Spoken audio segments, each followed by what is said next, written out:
É possível, depois de ver o desastre que foi o empate da seleção brasileira contra o Iraque, já até falaram aqui na Jovem Pan um ouvinte, que a seleção de Araque empatou com o Iraque, né? Realmente foi um desastre. É, o não reconhecimento que nós temos aqui no Brasil dos nossos próprios erros. Parece que no Brasil, quando você comete um erro, ao invés de você analisar o erro e aí tentar fazer um acerto, né? Não.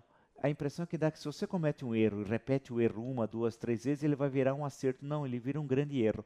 E o empate da seleção mostra isso, tal, né? Ou seja, o Brasil na Copa do Mundo agora 2014 foi um fracasso, né? Puxa vida, o 7-1 e depois o 3-0 com a Holanda foi um desastre e tal. Depois foi muito mal na Copa América de 2015, depois foi pior ainda na Copa América Centenário de 2016 e no momento está em sexto lugar nas eliminatórias para a Copa do Mundo 2018 na Rússia, o que faria com que o Brasil não pudesse, pela primeira vez na sua história, desde 1930, não disputar uma Copa do Mundo. Apesar de toda essa tragédia, houve todo um fanismo em relação à seleção de futebol da Olimpíada, porque o Brasil nunca obteve a medalha de ouro. E o Brasil quase que já tinha ganho a medalha sem ter entrado em campo no primeiro jogo contra a seleção da África do Sul e tal, né? E aí viu-se que não era bem assim, uma seleção desconjuntada, os jogadores muito mal, a história que o técnico era um gênio porque passava a tática por WhatsApp, todas as coisas, tudo conversa fiada e tal.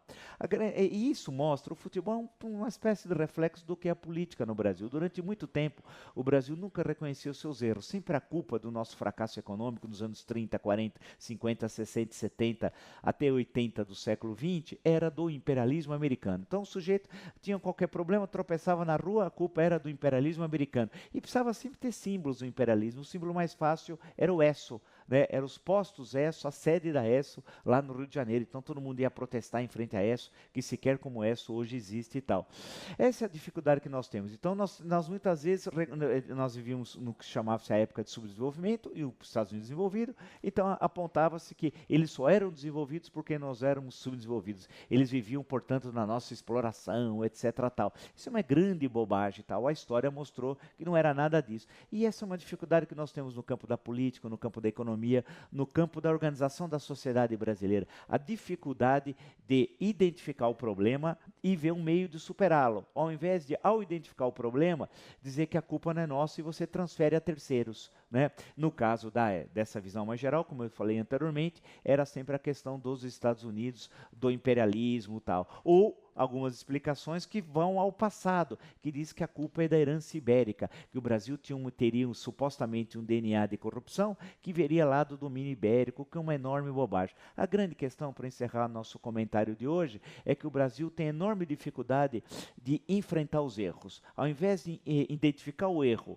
ver a forma de superá-lo e transformar num acerto, nós insistimos nos erros. Na verdade, nós temos dificuldade de conviver com o real, com uma situação complexa.